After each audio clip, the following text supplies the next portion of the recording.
Thank you for joining us today. It's just a little after 3:30 p.m., so we'll go ahead and get started. Welcome to the October COVID Information Commons Research webinar.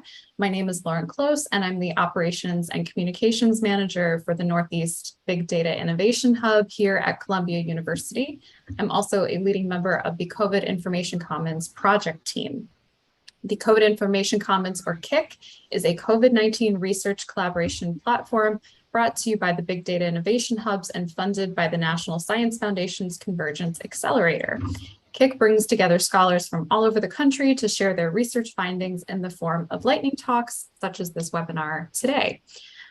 In today's presentation, each scholar will engage the community directly, answering your questions about their work during a Q&A session. I should also note that we at the KIC are committed to providing a supportive and welcoming environment to everyone who works, studies, or interacts with the Hub community at these public events. So I'm going to encourage you to all take a look at the Code of Conduct for Online Programs, which is available on our Hub website. And I will also drop a link to that resource for you in the chat. But before I hand you over to today's fantastic group of speakers, I'd like to first introduce the Northeast Big Data Innovation Hub's Executive Director, Florence Hudson. Florence will give us some background on the KIC and share with you some information about the COVID Information Commons and its features. Excellent. Thank you so much, Lauren, and thank you everyone for joining us. And we're really appreciative of everyone who's joining to listen, to collaborate, and especially the presenters, the researchers who have NSF or NIH funded COVID research. And we invite more of you to tell us that you would like to present on webinars or in meetings such as this. So the COVID Information Commons began in 2020 when COVID-19 hit the entire planet. And NSF contacted us at the Northeast Big Data Innovation Hub and asked us to work with the other hubs around the country. There are 4 of us, a Northeast, a South, a Midwest, and a West hub, to create a simple portal for people to be able to find all the NSF-funded COVID research. At the time when they contacted us, there were 32 awards in the NSF database for COVID. So I thought, oh, I could do this on my laptop. But now we have over 8,600 awards in the COVID Information Commons. We did the initial COVID Information Commons in July of 2020. We kicked it off with a webinar, and we asked 2 researchers to present their research, so it wasn't just staff people talking about the tool, and 40 more researchers asked to present. So that's when we said, well, this is a community, and we'll keep doing these webinars while there are still people who want to share their research. So that's where we're going, and that's where we've been. The end of last year, we were extended for the COVID Information Commons with a KIC extension. We call it the KIC. For 4 years, and that's when we added the NIH awards, because from the beginning we said this is a disease which we should be including NIH researchers so that we can collaborate across NSF and NIH funded research.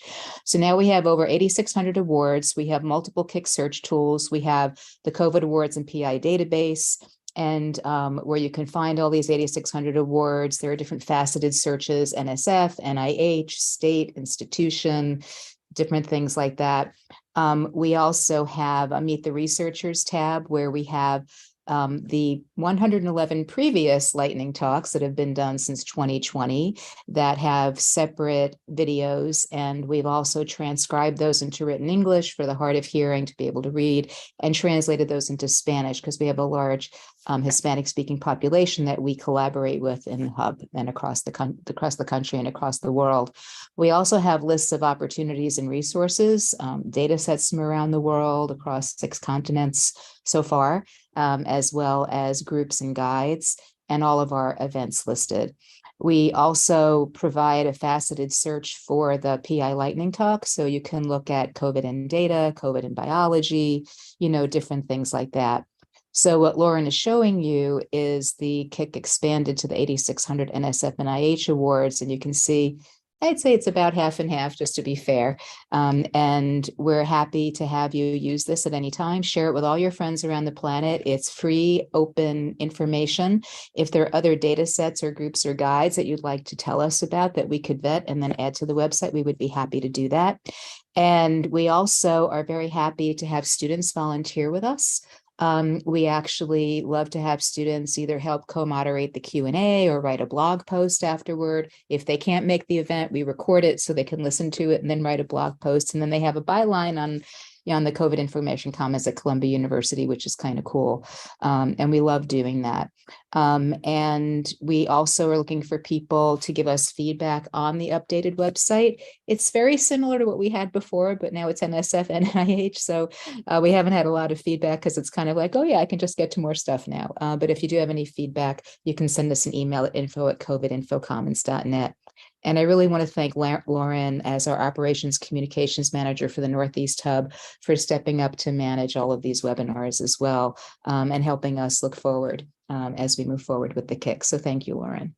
Oh, well, it's absolutely a pleasure. As I'm sure everyone here will shortly find out, these webinars are really fun and engaging. I think we'll all learn a lot from each other in today's event. So absolutely, Florence. And let me also briefly introduce all of you to Emily Rothenberg, who is another colleague of mine at the Northeast Big Data Innovation Hub. Emily is the coordinator for the National Student Data Corps and is here to just give a little disclaimer today about one of our other projects at the KIC, which is the KIC Student Paper Challenge. Yes, hi everyone. Thanks for having me on here to introduce the KIC Student Paper Challenge for 2022. So a quick overview, the KIC Student Paper Challenge is inviting undergraduate, graduate, and recent graduate students from around the world to leverage the resources available in the KIC and to join the scientific research community addressing the pandemic. Students should conduct research and synthesize their findings in a 4 to 5 page double-spaced paper. Students with the winning papers may see their work published on the KIC website, and their papers may also be added to the Columbia Academic Commons. These papers may also be considered for a presentation during a future COVID-19 Research Lightning Talk webinar or a National Student Data Corps Data Science panel. So there are definitely some very exciting opportunities in this challenge. The Student Paper Challenge submissions are due Friday, October 14th, 2022 by 11:59 p.m. Eastern Time. And then the Student Paper Challenge winners will be announced in November 2022. So please feel free to join the KIC Student Paper Challenge community. Yes, thank you for sharing some information about that, Emily. We try really hard at the KIC to encourage COVID-19 research at all levels, professional, but also students, people who may not know a lot about data science or medical research, but we try to make sure that our resources are available to everyone. And this is a great opportunity to do that. So I will bookend briefly my colleagues' remarks with a very brief note about one other initiative that we're working on at the KIC. We're currently soliciting community feedback on the development of COVID-19 working groups. So if you or your colleagues are interested in joining a work group to investigate some of the broader impacts of COVID-19, please use this. I will share this link, but please use the link shared on the slide to give us your feedback and some of your initial ideas. We're considering a few different topics for these working groups, which might include things like COVID's impacts on data science, education, society, public health care, all of the big hot button topics that are really important right now. We're seeing a lot of interest in the intersection of COVID and data science in particular. So I would absolutely encourage all of you who are interested in either aspect of that to use this link and to follow up with us. We'll be collecting these responses through mid-October. So let us know what you're interested in as soon as possible. And you can always email us directly at the link or using the email that I will share with you in a minute if you have any immediate questions. But without further ado, I want to transition to today's webinar on COVID-19 research. We'll be hearing from 3 fantastic researchers today. Here is our list of speakers. We're going to hear from Jennifer Cromley, who is at the University of Illinois at Urbana-Champaign. I believe that some of her other colleagues are here with us today, which is great. We'll also be speaking with Ilya Goldberg at ViQi about machine learning, and Taylor Vandoren, who's with the Sitka Sound Science Center. So I'd like to kick off this webinar by introducing you to, again, our first speaker, Professor Cromley at Illinois. And let me stop sharing my screen. Today, she will be sharing her research on how graduate students' well-being was impacted by the pandemic, which is really topical and important. So Jennifer, please feel free to go ahead. Super. I am presenting on some COVID-19 data that we collected as part of a larger project that happened to be going on. And so the title doesn't have COVID-19 in it, but that's what I'm presenting on. And my co-PI, Karen Jensen from University of Michigan, is in the call, and Joe Mirabelli, our colleague, is also in the call. And we have the NSF information down below. So we received an RFE grant to study the stressors that were affecting engineering PhD students. And in year one, 2021 to 2022, we plan to conduct interviews to identify those graduate student stressors. And just to give a little context, COVID-19, of course, was happening. We were about 7 months post vaccines being rolled out, and the Omicron wave spiked in January 2022. And just to give you a little university context, masking was required in classrooms, gymnasiums, performances, and healthcare, but not in any other spaces, including labs. And proof of either vaccination or on-campus PCR testing was required to enter buildings. Both of those are provided at no cost to everybody at the university. Almost all staff and faculty had reduced their on-campus hours, and many buildings and businesses in town were still fully or partially closed. So there's a small literature on early COVID-19 effects on graduate students, and those are in 2021. They're published in 2021-22. They're mostly using questionnaires, and interestingly, we found in our later COVID research that fear of getting COVID-19, fear of spreading COVID-19, financial loss, job loss, research delays, productivity delays, social isolation, and travel obstacles were all there in that small literature, as was leaning on family for coping. So that might seem a little disappointing. Like, do we have nothing new to say? Well, we conducted 212 interviews with 55 PhD students from 12 engineering departments just at one US university. They follow some of the typical demographics, except a pretty high undergraduate first generation. We consented them and did initial 1-hour interviews in October 2021, and then we did follow-ups in December, February, and April. Those were about 10 minutes each. Everything was conducted over Zoom. We didn't record the faces, and the interviewer had at one time been a PhD student in engineering and was no longer at the time of doing the interviews. The major sections of the interview protocol were around housing and food, paid work, advisor/lab. We couldn't really separate those. Taking courses, stress effects, and coping strategies. We developed a very large coding scheme, and there were 29 COVID-specific codes. It's a hybrid coding where some of the codes are driven by what the participants say, and some come from the literature. And I want to spend most of my time on the results. So COVID-19 affected work, affected their lives as students, and affected their personal lives. But you'll see the underlined things are mostly personal. So the most prominent stressors are related to travel, family, and fear of oneself or others getting sick. Next most prominent were the fear of family and friends who actually got COVID-19, some general effects of COVID-19, slowing of research activity, and decreased exercise. And then in the next category were decreased social interactions, stresses of online classes, financial strain, effects on life plans, getting sick oneself, effects on advising, and getting to know the community. So you can see from the underlined parts that the majority are personal effects on personal life. Other stressors that you might be familiar with from the literature were 1% or less of what we coded. So that was a little, some of the missingness of some of those were a little surprising to us. But there was this kind of family, visa, lab workload, quarantine, air travel nexus, which didn't just affect international students, it also affected domestic students.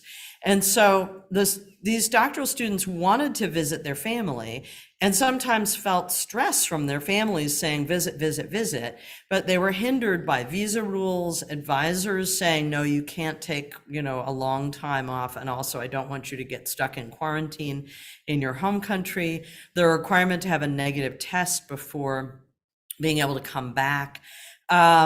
And then there was also quite a substantial number of family and friends who got COVID, and that included roommates, lab mates, and friends from lab. So the lack of masking in the labs, I think, added to stress. In only 2 cases, family members died from COVID-19, but much more often they spoke about worry about their family and friends who got COVID, not having long-term health problems or financial effects like losing jobs. People spoke of the progress of their experiments and presentations being affected. In some cases, that was supply chain issues. In some cases, that was rotating people through labs on a time schedule to try to have fewer people in the labs. There were also, of course, effects on social interactions, both with lab mates and in personal life, due to both stay-at-home orders and university policies. And then this changing, swirling landscape that I think we all remember of federal rules, county public health rules, university rules were experienced as a stress. We don't think that those were poorly crafted guidelines and precautions, but the fact that they kept changing was experienced as a stress. So what are the big implications? I think that we show a different prevalence of stressors in this later stage research.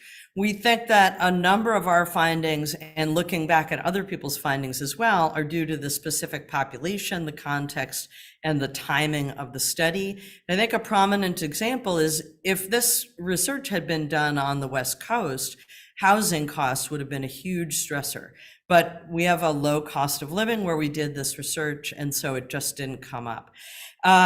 The peak of disease concerns coincides with the Omicron disease peak. And that's just the big picture of what we got.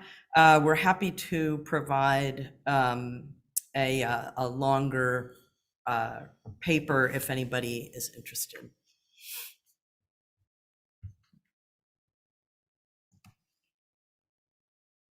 That's great. Thank you so much, Jennifer. I'm sure our audience is going to have lots of questions for you about your research. So as a reminder to the audience and to the group, we will be hosting a Q&A session at the end of today's webinar. In the interim, if you'd like to submit your questions to any of our presenters in the chat, please feel free to do so. And Jennifer, I know we only have you for a little bit while longer, but we'll make use of you while you can. Thank you very much for your talk. Okay, and then moving on, I'd like to now introduce our next speaker, Ilya Goldberg. Today, Ilya will present his research on machine learning's applications in the early detection of COVID-19 with ViQi. Ilya, please feel free to take it away. Thank you. Is my audio all right? Slides okay? Thanks. This is our work that we did in training of AIs to detect infected cells. The NSF made a call in 2020 to develop innovative technologies to address the COVID pandemic. Our company, ViQi, is a cloud-based imaging and analysis platform. And so we have a lot of expertise in developing cell-based assays for microscopy and other kinds of imaging, especially using AIs, and to deploy this in the cloud so that we have little impact on local storage and equipment and software requirements. The basis of the grant was to answer the question, can we detect virus infection in bright field microscopy images? The reason this is important is that measuring infectivity of a virus or a viral infectivity assay are critical workhorses in the drug development industry, evaluating vaccines, monitoring how vaccinated people respond to variants. They all rely on measuring how infectious a particular virus is that's either been treated with an antiviral or with serum from a vaccinated individual, et cetera. So they're a key assay in the virology field. And if you can do this using images of bright field microscopy is very easy to arrange. It plugs in easily into a lot of automation equipment that's already used in the drug industry. So that was the basis for proposing this question that we would answer.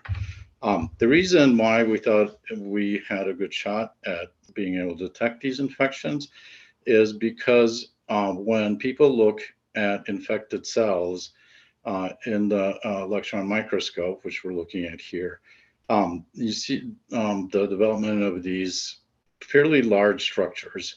The key thing really is the size, because electron microscopes are not a practical instrument for doing an assay because they're extremely expensive and finicky.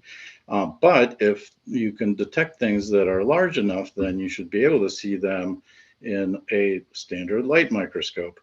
And even if you can't really see them and image them, they should have an impact on the images from a regular microscope that you should be able to train an AI to detect. Even if you can't see them, we can see them ourselves. So all these different viruses have formed these structures when they infect cells. This is important because different viruses have different lifestyles of how their infection proceeds depending on their genome and whether or not they have an envelope. So viruses either come in with an RNA genome or a DNA genome, and they either have a membrane envelope or not. And this effect seems to be universal across these different lifestyles. So if we can do this, the benefits would be that we would be looking at a first round of infection in cells. It's a contrast with other ways of doing infectivity assays. There's fewer processing steps because we would be doing this on live cells.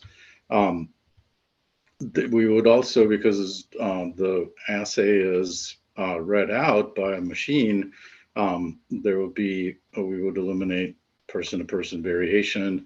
We produce quantified numerical results about the assay. And because of the way it's deployed, it would be automated and scalable, which would allow this to more easily plug into the drug discovery industry. So to compare to current assays that are used to measure infectivity, they essentially, all of them rely on a very long incubation period because the detection is to detect dead cells. And as dead cells accumulate, you count that as a positive infection. In contrast, we're detecting individual infected cells before they die. So number one, the incubation time is much shorter. And number two, a lot of viruses that are pretty important, they don't actually kill cells. A good example of that is HIV. It produces what's called a latent infection, where cells kick out virus at a certain rate and they die of natural causes, let's say. So compared to all these current assays, this would be a much, much faster turnaround time for the results, which of course lets you iterate faster over, let's say, testing new drugs. So the way this works is fairly easy to set up. We have, because of our experience in automatically training AIs and doing this with relatively small amount of data, you can do this on a common format plate. This is called a microtiter plate. Each well on here contains cells and varying amounts of virus, and with using twofold dilution. So there are also machines that will image these plates. So it's like a robot microscope that lives in a box. It produces a bunch of images.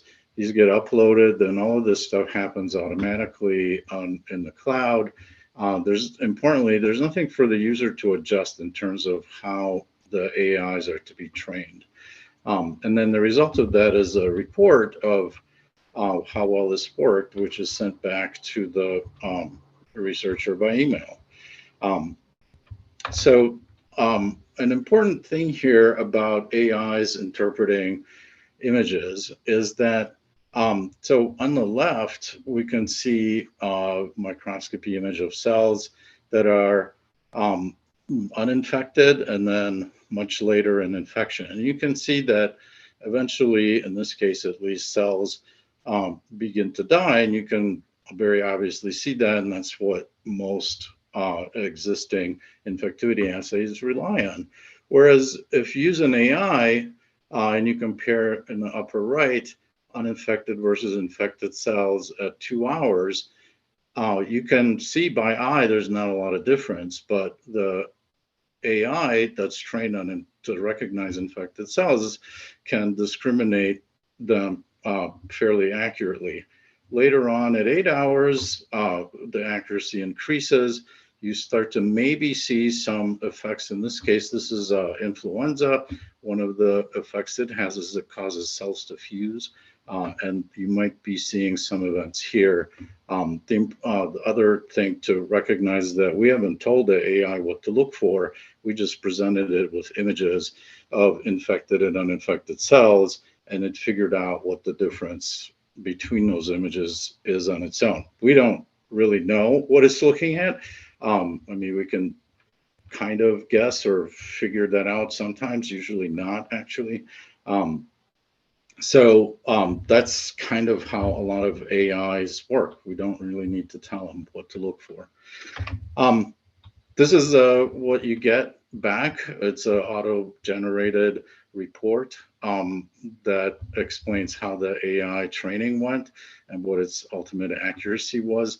But the really important thing is this calibration curve. So the dilutions that provided by the researchers are on the x-axis here, and then the response of the AI, numerical response of the AI, is on the y-axis. And you can see that as you dilute out the virus, eventually the assay stops working, and that's its detection limit out here. And then at the high end, there's not going to be a lot of difference infecting a cell once or twice or 10 times. And so eventually you'll saturate the infection, and that's the upper bound of the range of the assay, which is reported to the user as this green bar. So this tells the user the target dilution that they should use in order to get a reliable result from the AI. So like I said, there are different viruses have different lifestyles. Very importantly, depending on their what their genome is and whether or not they have a membrane. We have examples now of every kind of virus, about 10 different viruses, including Corona 229E, which is a cousin of SARS-CoV-2, which causes COVID-19.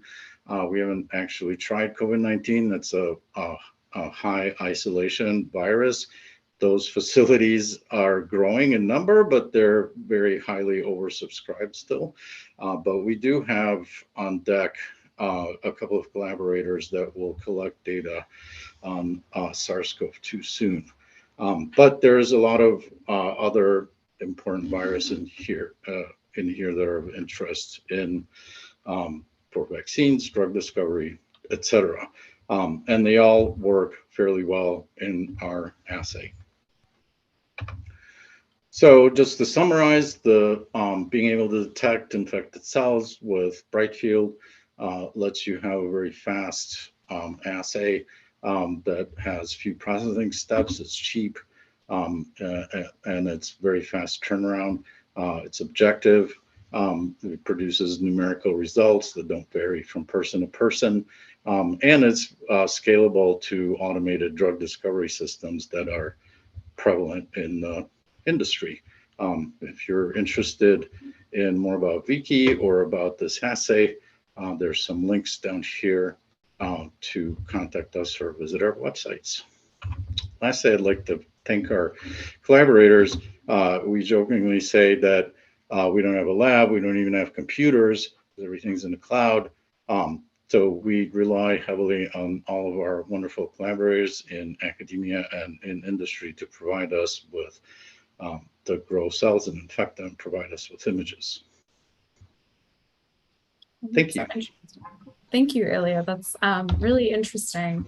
And given the insights that we've just heard from your presentation and from Jennifer's, I'm sure this will be a really interesting Q&A session.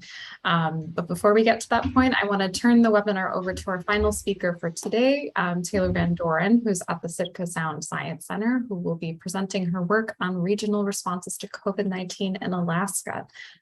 Taylor, please feel free to get started. Thanks. I was on mute there for a second. Thanks for having me, and thanks for everyone for signing in today. I'm going to be talking about the work that my team and I'm part of the team, have been doing at the Sitka Sound Science Center in partnership with a rather large group. So we work together with the RAND Corporation and the Central Council of Tlingit and Haida Indian Tribes of Alaska with the funding of an NSF Rapid Grant. And since 2020, this kind of group has been collecting survey and interview data to understand the preparation, coping, and resilience of Southeast Alaskans before, during, and soon, hopefully, optimistically, after the COVID-19 pandemic. And I'm going to be mostly focusing on the interview data today, but we do have some quantitative survey data that this data integrates with for a overall mixed methods program. But the interview data were collected specifically with Southeast Alaska Native peoples, with people who work for and with the Central Council of Tlingit and Haida Indian Tribes. And so they are the ones who put in a lot of the work to interview the people of Tlingit Ainese. So we really extend our sincerest thanks to them and their essential roles in this research, and acknowledge that this just would not have been possible without their partnership. I want to start out by saying something fairly general in terms of the research that has been done that incorporates data about Indigenous people worldwide. We know that for other major pandemics in recent history, like the 1918 flu, most notably, and the 2009 flu more recently, that Indigenous people were found to experience disproportionately severe consequences worldwide.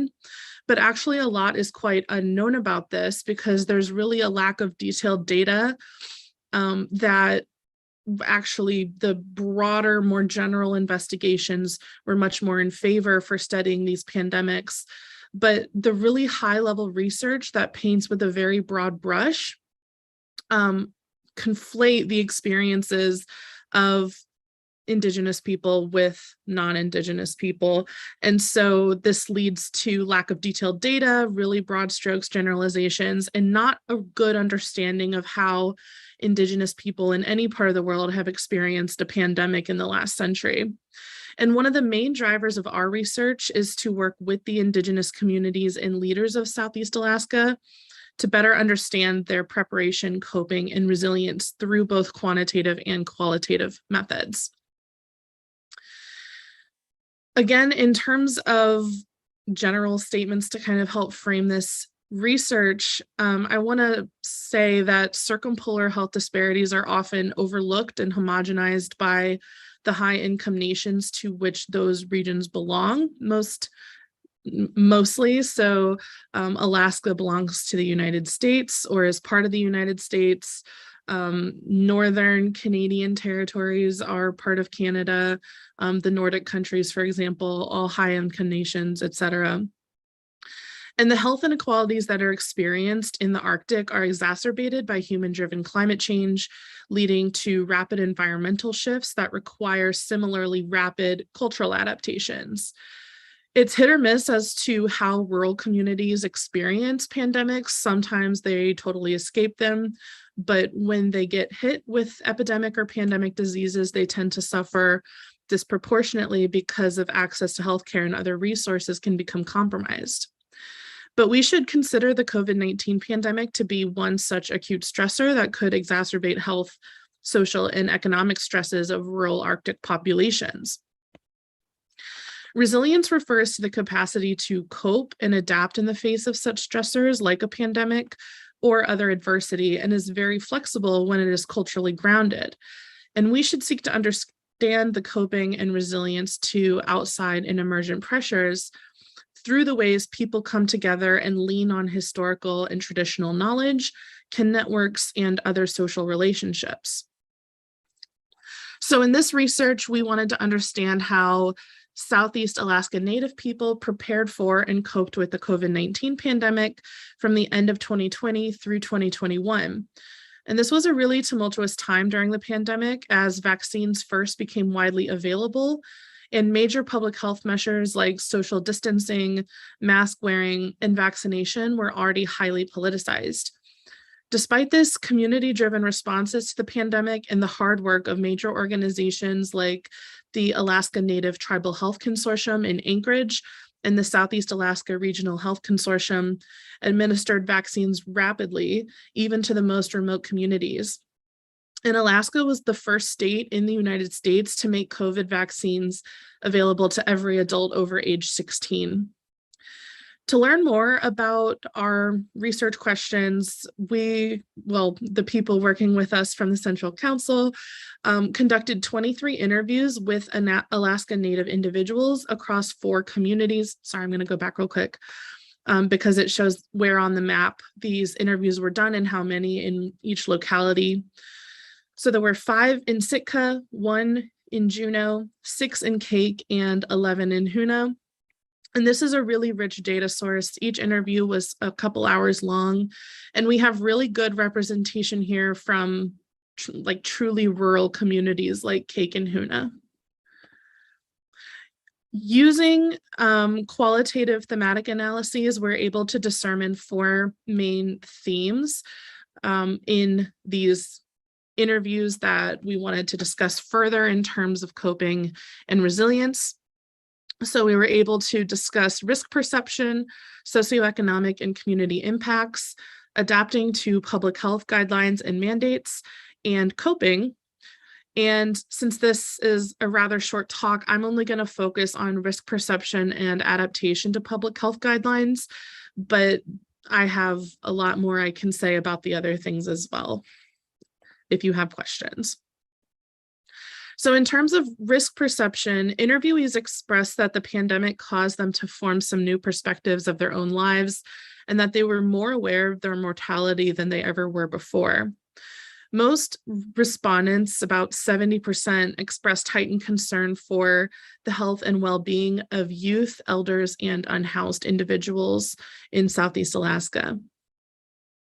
Some also discussed the historical knowledge passed down about the 1918 flu, and there were some mixed sentiments about this, as some respondents did not report learning about the 1918 flu from their elders or from any other source, but others shared that protective behaviors that their grandparents or other family members engaged in 100 years ago, such as burning sulfur in the house to protect it from the invisible threat. And that's often what it was referred to because no one knew what viruses were in 1918. The study of virology didn't really take off until the 1920s in response to the 1918 flu pandemic. A couple of interviewees acknowledged that the knowledge that their family and people survived the 1918 flu gave them the confidence that they could survive another pandemic again. And I also want to acknowledge that the results in this section about the 1918 flu are likely quite biased because we acknowledge that there's probably some intergenerational trauma associated with recalling an event like the 1918 flu. So we just want to be mindful of that. People also acknowledge contemporary and simultaneous threats when assessing the risk of COVID-19 in their communities and to themselves. such as environmental degradation, climate change, and the collapse of wild salmon runs. And often these very proximate and pressing barriers to well-being took precedence in their mind, even more than the pandemic sometimes. And this helps speak to how people perceive relative threats when there is more than one threat to health and well-being and sustainability at one time. In terms of adapting to public health guidelines and mandates, the general attitudes expressed were that, for the most part, people really did what they were supposed to do, and that behaviors needed to be more about protecting and contributing to the health of the community rather than centering the individual.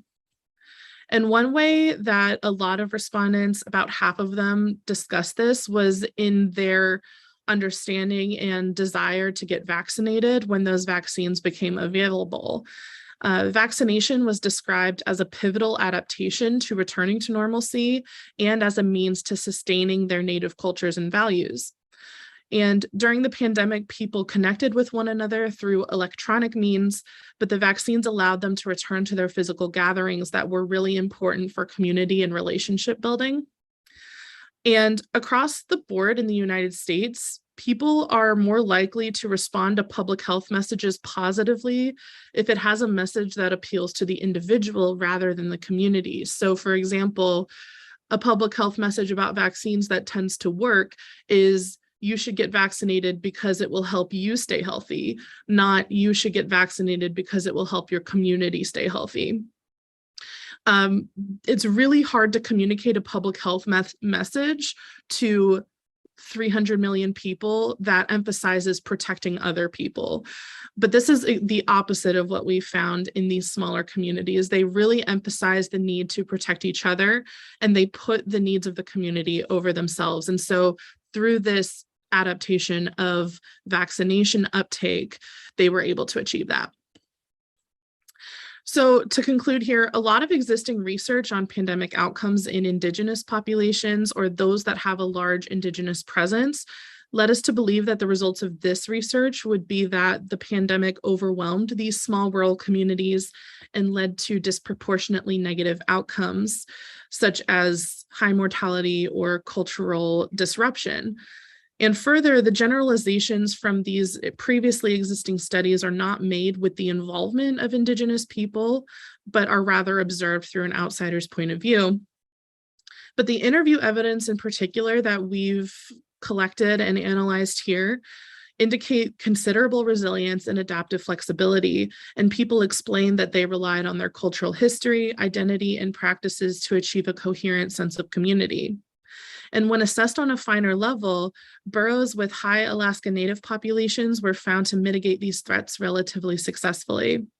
And we hope that these results encourage and urge other researchers to take better care to assess the finer drivers of pandemic responses in small communities, but also to ensure that the voices of those being studied are heard and are central to the conclusions that are made. And with that, I'd like to again give a big thank you to the collaborators and to the National Science Foundation for funding the course of this research. Thank you so much, Taylor. And thank you to all of our speakers today for presenting their research. Each talk really provided some unique and valuable insights. They play off of each other very nicely. And I think this would make for a really nice Q&A session today. So for the audience, let me just say that each of our speakers' presentations will also be made available on our website. You currently have the link to the YouTube live stream, but we will put individual talks on our YouTube channel this week. This is part of our NEBD Hub Accessibility and Spanish Language Resources Initiative. So I want to just share a quick little disclaimer about that project here. So with the help of our staff, students, and volunteers, we're taking these individual presentations that you're seeing today and all previous presentations. We're working to transcribe each of these monthly webinars so individuals with different accessibility or language preference needs can read and find all of this amazing work in English and in Spanish. You can listen or you can read it. It's all about trying to find that information however you prefer. The aim is to make this rich content available to as many audiences as we possibly can. So we really appreciate your support as we make this content available to our diverse community. You can learn more about each of these initiatives on our website. And if you're interested in helping our team build out these features further, please do reach out to us.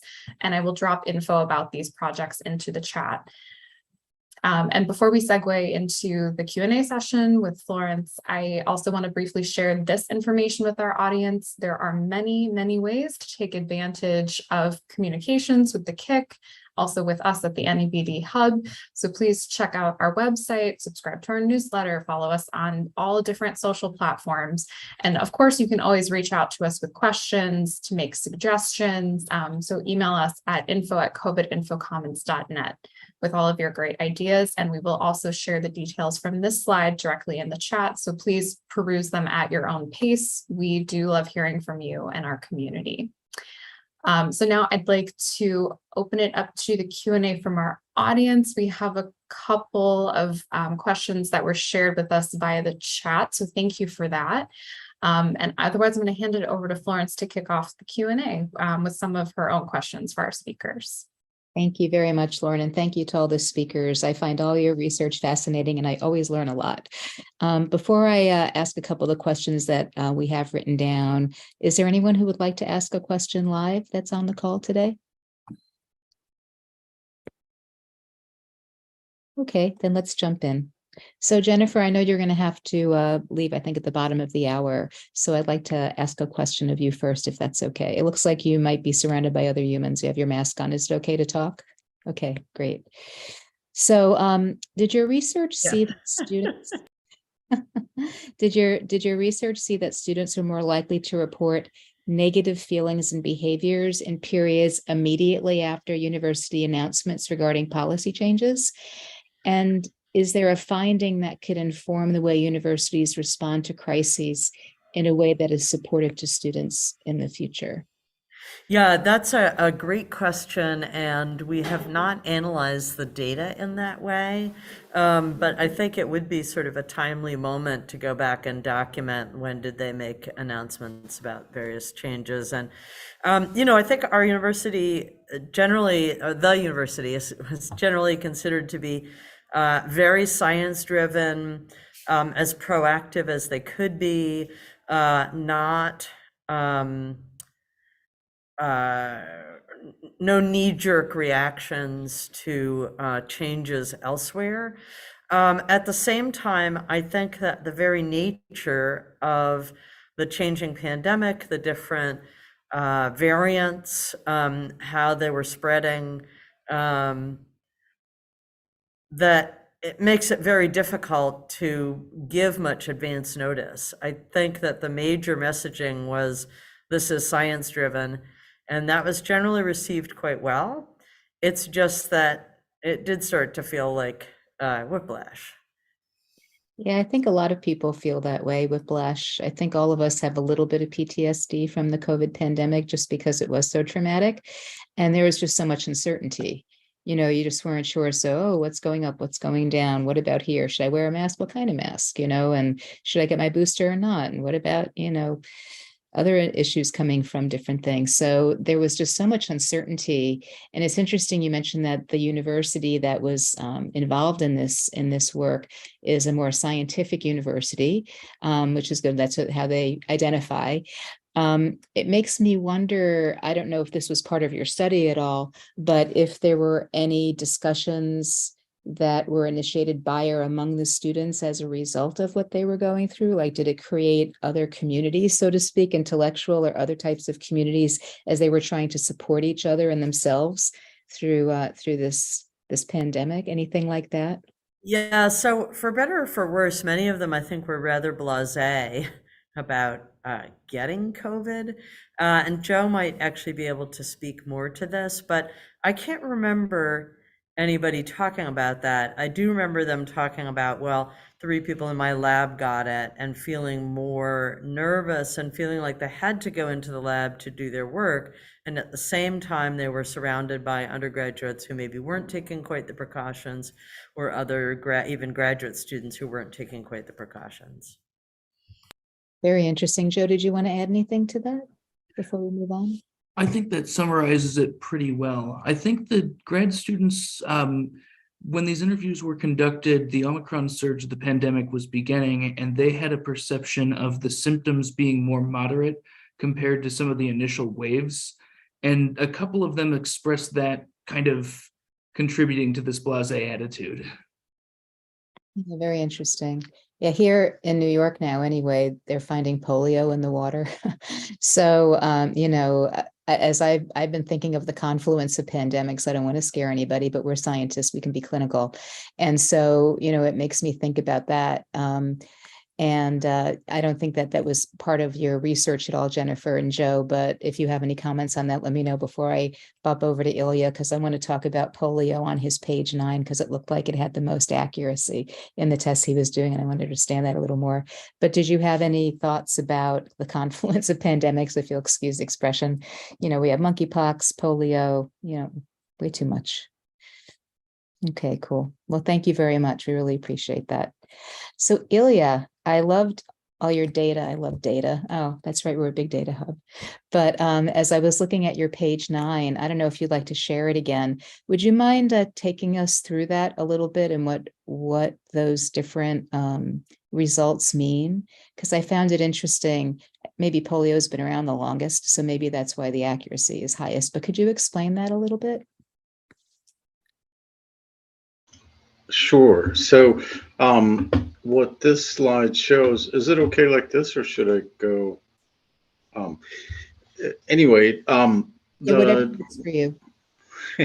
one of the differences between polio and the others is that at this time point that we chose here, I don't remember what it is exactly, the time point meaning hours after the initial infection, the cells looked visually like they were starting to shrivel up a little bit. This is very subjective, obviously, but this is one of the few cases where we could observe an actual effect manually early on. We didn't have an earlier time point to work with, so that's the one we had. Generally speaking, if you can see the difference yourself, then it becomes a trivial problem for the AI, and that we think explains why it behaves this way. It's really because the cells went a little bit too far. Usually we try to have the assay be run where there is no really visible change in the cells. Of course, that's a subjective kind of judgment. That's okay. Does that answer? Yeah, it does. That's interesting. I wasn't sure how to interpret that. So that was very helpful. And there are humans in the loop in a lot of things, which is good. So as you say, some of it appears subjective. And actually, I think it's the humans in the loop that sometimes can help ensure that as we look at the results from the AI or the machine learning, that we can go, does that make sense? Are we? Yeah, I mean, right that's way? Right. That's an absolutely key thing in AIs, is to do many different controls and gut checks, because like I mentioned, you don't really have any control of what the AI is looking at to make its decisions. And so you can very easily have an AI trained on something completely biased. So you need to control for possible sources of bias. And that's sort of a general statement about AIs in general, is that, we hear a lot of horror stories about bias in AIs, and that is something that's trained into the AI from the source data. If you train it with bias, then you'll have a biased AI. So it's very important to check everything with controls, etc. Yeah, maybe the old garbage in, garbage out is bias in, bias out, or something like that. And that's exactly right. Yeah. Yeah, the other interesting thing about that, I'd be interested in your thoughts on it, is one of the things that I've done a lot of strategy and data work in my days. And sometimes I say that one of the most powerful insights is when you have non-intuitive clarity. When the data tells you something and you say, that can't be, but it really is. And And so, from one side of it, the human in the loop going, I don't know if that makes sense. Let's throw that answer away. Oh, don't throw that away. That's the key insight we have to get out of this. Do you have any thoughts about that and how that plays and how you leverage AI? So I would say in the early 2000s, when people first started using AIs to interpret images of cells, this was a situation where we knew the answer, not necessarily from images, but this is a controlled scientific sample. So we knew what the answer was. The question was, can the AI see it in images, right? And we're to spend a lot of time looking through microscopes, and that was a big, I think, shock to everyone that AIs can outperform humans interpreting visual data that they've been working on for decades in some cases, and they're experts in. And AIs would just, there are clear cases where AIs would perform to a 90+% accuracy level, and it was essentially a coin toss for experts in the field identifying, let's say, subcellular structures. That was a shock. I think that there's that's kind of accepted more or less by some fields in medicine, where this is important because obviously we get a lot of scans, and that's subject to subjective interpretation by experts who we rely on, like pathologists and radiologists. And when that's measured, the accuracy of or agreement between pathologists and radiologists is not as great as we hope it is.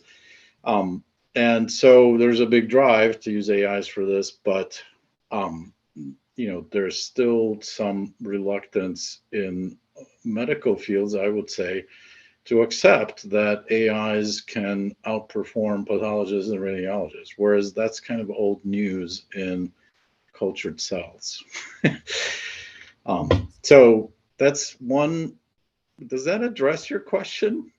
It does. This is going to be a journey, and I think we're learning as we go. And, as I speak to different experts in different places and different domains and different organizations, there's a range of how people answer that question. And I think it's all very valuable input because we do have humans assessing this information, right? Sometimes we'll tease and say the technology always wins, like if your Zoom isn't working or something like that. But as you look at AI and ML and other things, maybe it shouldn't be winning, so I think we have to have, I always say be suspicious. I do cybersecurity too, always be suspicious. So always look at the information and the results and then decide, how you should approach it and have multiple points of view. But as you said, for some of the uses, it's well established, how to respond to it. So that was very helpful. Thank you for sharing your perspective. Yeah, just to reiterate your last point also is that you absolutely have to track AI responses and ensure that you're not training them on garbage, because you easily can, because they'll never explain to you in any kind of understandable way how they've gotten their results. I hear you. Explainable AI. We had the last year, one of the Kick Student Paper Challenge winners had an explainable AI paper working with a professor. Yeah, that's It's very good stuff. If they say it's a black box, say stop. Okay, thank you very much, Ilya. That was great. And you could probably stop sharing now, but thank you for sharing. Sorry. I love that slide. I love data. So Taylor, I have to tell you, when I first heard about the work that you've done, and that I consider you kind of an expert because you've studied it a lot more than I, the 1918 influenza. I'm like, that is just so cool. And that, it's sad, but cool at the same time. And now doing all this research on COVID, and having spoken with you a couple of times now, I know you have like a pattern recognition, anomaly recognition type of brain, like a number of us do. And I'm wondering, as you look at the expertise related to the 1918 influenza pandemic that you have, along with the insights that you've gained through the COVID research, can you share any of your thoughts or feelings or learnings from both of these together as we consider future potential pandemic analytics or response or recovery, anything that comes to you, because sometimes it's visceral, when you're like going through all this stuff, you're like, you know what, or sometimes it's very clear from a data perspective. I'd really love to hear your thoughts based on that range of content and insight you have. Sure. Yeah, sure. Well, yeah, so the 1918 flu is widely considered, right, the forgotten pandemic. And I think there are some reasons for that, namely that it was so intertwined with and really right on the heels of the First World War that most people were thinking of the First World War in that part of the 20th century. And like didn't really know what was happening. I mean, just to give you a quick example, one of the first cities in the United States to be hit was Philadelphia, and it blazed through Philadelphia and killed tens and thousands of people within 2 weeks, and then it was basically over. So people really had no idea what was happening until after it had already happened. I think that one of the things that I am really trying to encourage is to help people understand that pandemics are things that happen in our world and that we should never lose sight of the knowledge that we can gain from a pandemic, whether it's going on or not. And also we can look at it from so many different perspectives that are wholly, complementary, but also can stand on their own and have important value, like a social science or a life science or really any kind of science or humanity, even, because pandemics leave their mark on every piece of our culture, essentially. Something that I think of a lot as an anthropologist who is always thinking about infectious diseases, even before I decided to study pandemics specifically, is that infectious diseases spread and emerge because of human behavior. So I'm always thinking about emerging diseases like COVID-19 and other near pandemic misses that we might be having on any given day because of human encroachment into nature and globalization and things like that.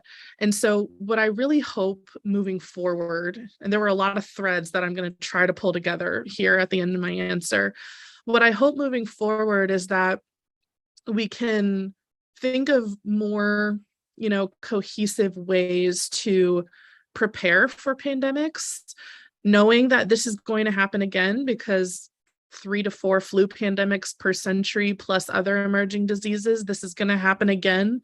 But there's no reason anymore that we shouldn't be prepared for them now. I think through the late 20th century into the late 20th century, we kind of got relaxed with how well antibiotics and things like that were working, thinking we were moving into this like post-infectious disease future. And now we know that's not true. And so we have a lot of knowledge that we can tap into over time and over, the world, right? There's a lot of geographic and temporal variation that we can tap into now. There's no reason to be unprepared anymore. So keeping those, big things in mind will help us be more prepared when this happens again. Well, thank you. I really appreciate your expert opinion. And on that note, there was a solicitation NSF had last year, and they've announced 10 or 20 awards, I think, for the PIP, Predictive Intelligence for Pandemic Prevention. It's like predictive.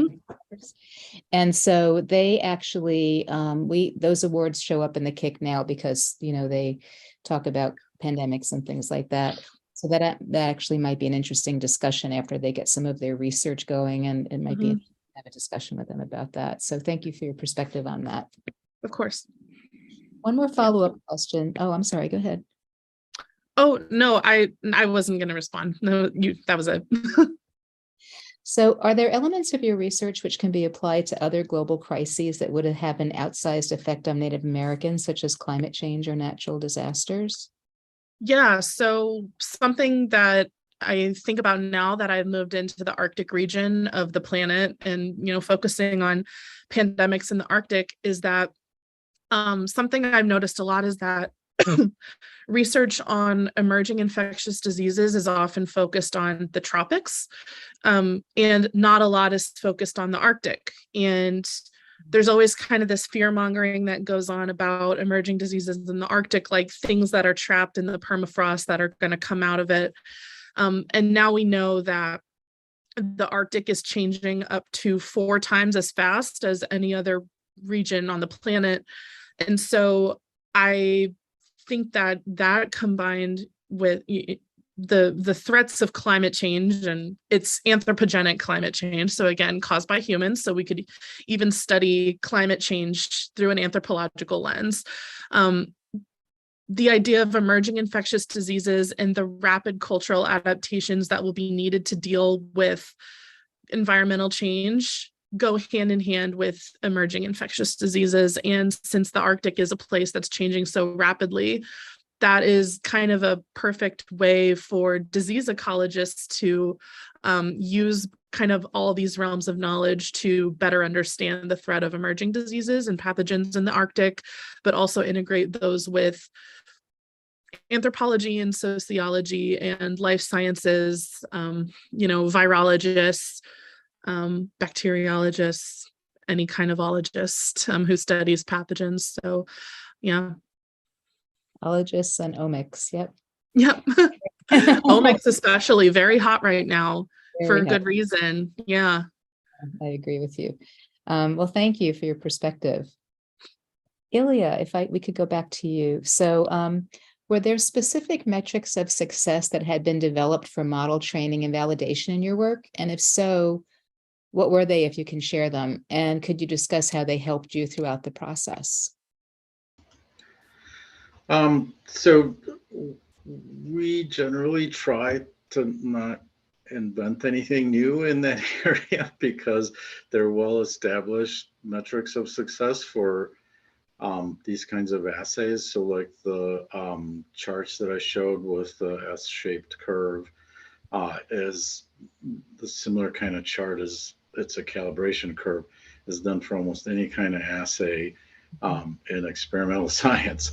And the equation for the sigmoidal curve is the same, the standard error versus other things. One of the reasons we try not to do that is because it's really important to develop trust in AI results. And so you don't want to present a metric of accuracy that's different from what people are used to seeing. So it's, I think, really important to present AI results in a very similar context to how people are used to seeing other quantitative results. I think that helps develop trust in these kinds of assays. That's very fair. Well, that's comforting then for people who look at your presentation, that it'll give them a nice space to look at some of the other similar work. So that's good. Well, not everybody follows that philosophy, so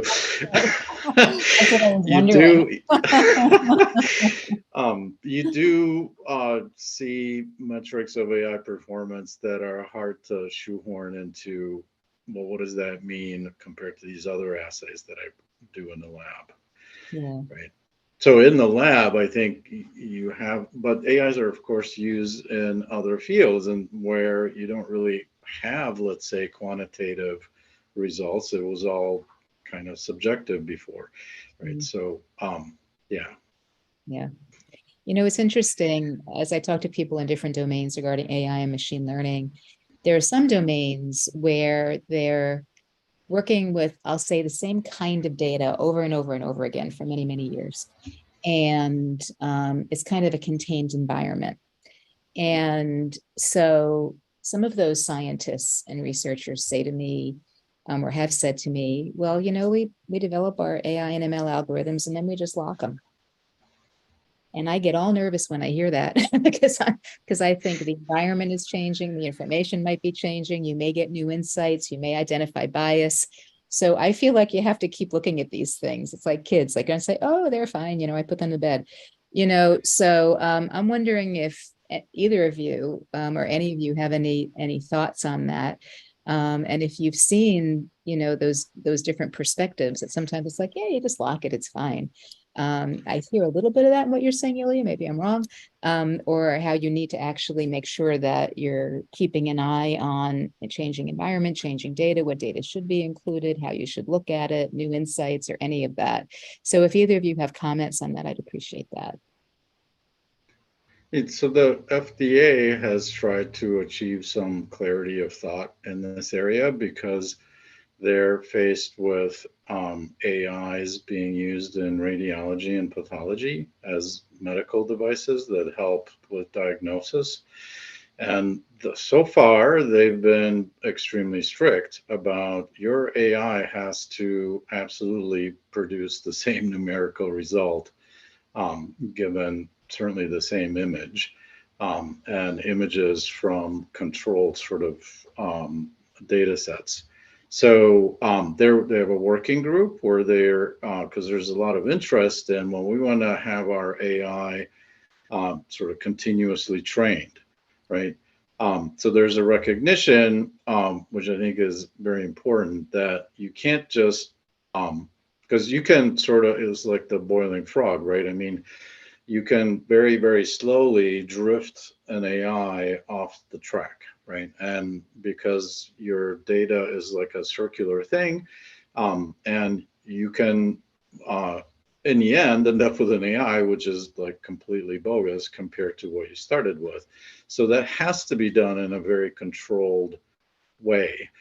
Where you incorporate new data in a controlled way, you compare old results with new results. You have to have metrics for when do we say this AI is in fact better versus not better than before.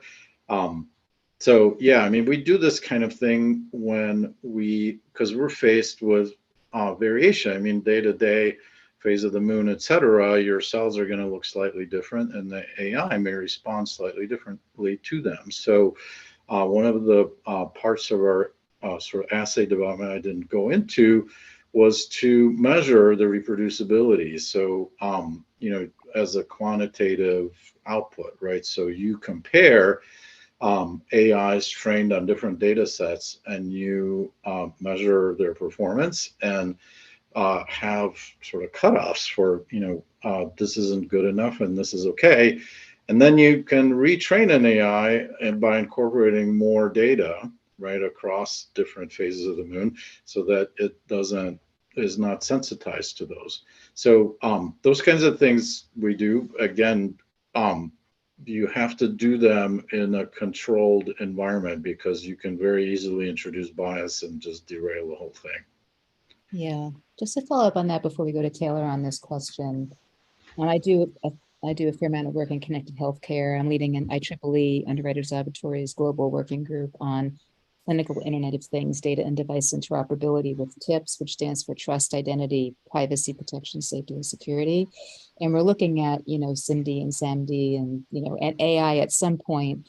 So much changing in AI right now. We're going to wait to try to put it in a standard, I think. But as you talk about AI, is it like AI as a medical device, AI in a medical device? Is it related to SAMD or SIMD, which is software as a medical device or software in a medical device? How does that all relate? Can you share your thoughts on that? Well, yeah. So there's FDA approved SAMD diagnostic aids. There's even a device that produces a diagnosis. So that's like, so in other words, there doesn't have to be an MD in the loop, right? That's a ocular scanning device that's fairly recent. FDA has really relaxed their requirements compared to other imaging methods when it has to do with AIs. So the kinds of studies you have to do to get a device approved are quite straightforward. And there's, I don't want to quote a number, but there's several devices like this approved, and you can basically use them as a what's called a 512K. So you're saying that my device performs essentially equivalently to the other that's already approved. And so you can sort of copy how they did their study et cetera, to get easier approval as opposed to a de novo, which is a new sort of disease or imaging modality, et cetera. There are definitely devices that are software as medical devices out there, and under the FDA's guidance and also under EU. Then those actually standards are merging quite rapidly. They're not exactly compatible yet, but it's fairly straightforward to get it's doable. It's not a mystery how to get your AI assisted diagnostic aid approved worldwide. Well, not worldwide, in EU and US. The rest of the world has other difficulties. Well, and everyone has different classifications for medical devices, Yeah. So, yeah, I'm in that too. Well, that's very interesting. So thank you for sharing that. So Taylor, do you have any comments about, AI and ML and what stays the same, what you lock in, what you change? I don't know if you do that as part of your research, but any perspectives would be valuable. Yeah, I mean, I don't do AI. I mean, I've done machine learning, and I do statistical modeling in the quantitative realm of my research. But in terms of like qualitative research and how we would approach similar issues, I mean, we're bound by the same rules. It's just applied a little differently. So, something that my group has talked about in our research is, if we're talking about rural Southeast Alaska, does it really make sense to include the one interview from Juneau, for example? So you have to have a strong theoretical reason or explanation for excluding something or keeping it included. And something in qualitative research that I think is interesting compared to quantitative research, and especially AI, is that the sample size doesn't necessarily matter so much, actually. There's a lot of new literature coming out in qualitative methods that seems to indicate that, like, you don't just want a lot of people. You don't want just a lot of interviews. What really matters is the level of exposure you get to each interview, to each person. So, for example, 24 interviews at 1 hour each is not as good as 12 interviews at 2 hours each. So even though it's the same number of hours, it's double the exposure that you get with your sample.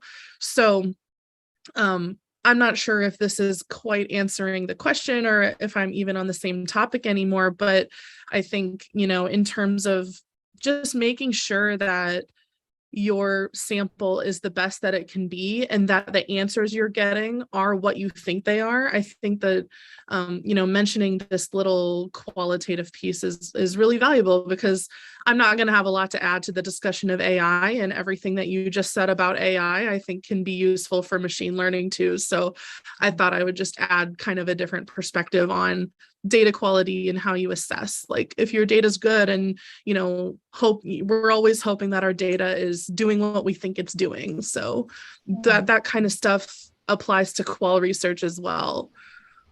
That's actually It's a very really valuable.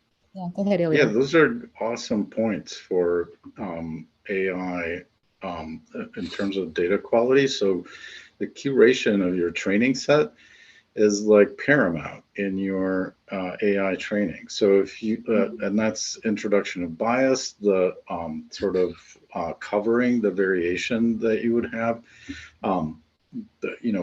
achieving like a true sample of your population. So these are very, very similar considerations. It's very interesting. Yeah. And, Taylor, when I think back to, like, when I was in marketing, and I'm a rocket scientist and I was a VP of marketing, I'm kind of a weird combination of things. But, and we would look at statistical significance in the surveys that we did, right? We didn't really talk about the depth. We talked about how many. And so the way you're talking about it now is you're talking about the depth of content that you're getting. Mm-hmm.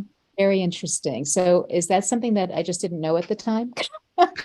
And everybody always thought that, or is that like new enlightenment that's been occurring as people look at, surveys and how to get quality? I'm certainly not going to claim that I'm part of this new enlightenment movement and survey interpretation or anything. But Go ahead.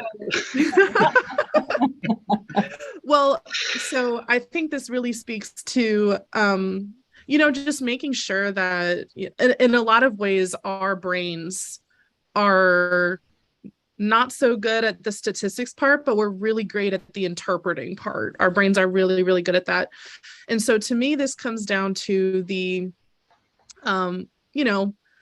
desire to get that, P is less than 0.05. And then if it's not quite that, then you kind of start over and do what you need to do to get that, or you get it and you're like, okay, it's significant, and then move on with your life. But I just think it's really important to make sure that you're always thinking really critically about what your statistics are telling you. So I'll just give you a quick example. One of the first papers I ever wrote for my master's was looking at sex-based differences in mortality from the 1918 flu in my study population. And I got something that people call like trending towards significance. So I got that P is like equal to 0.1, right? So almost significant, but not really.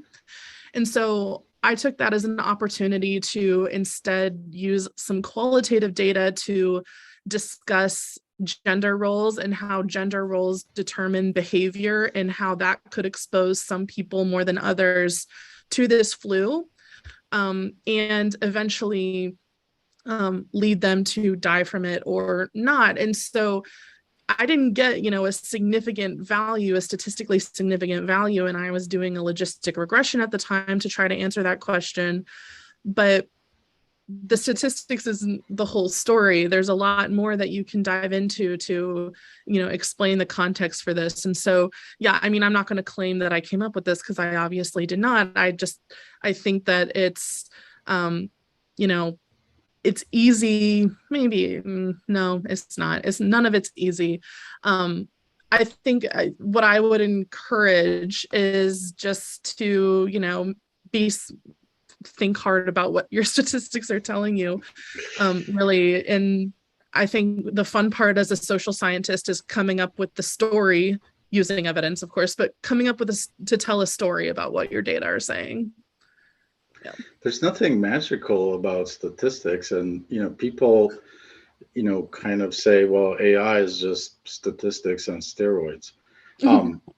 And there's nothing so just because you didn't achieve significance using a particular statistical model, right? That model is not necessarily applicable to your data, right? Mm-hmm. And so the fact that you didn't achieve significance doesn't really mean anything about your data. It could be just how well your model fits the data. It may not be. I mean, a lot of people don't check. Am I looking at a normal distribution?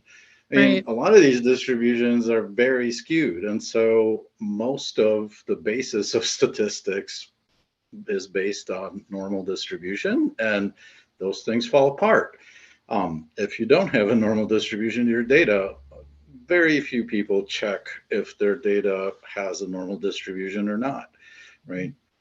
If you don't achieve significance and your distribution is not normal, the statistic, you used the wrong statistic, you used the wrong measure of quality. So switching that back out to, there's no substitute for clear thinking, right? Mm-hmm. You have to know what the statistic model is telling you, and you have to know if that applies to your data or not. And there's really no shortcuts to that. Yeah. Yeah. So computers are really smart, but our brains have a lot to contribute to that. Yeah. No, computers are really dumb. They're just really fast at being dumb. Oh my goodness. I don't know if we should end on that note. Is there anything positive we can say? I think so.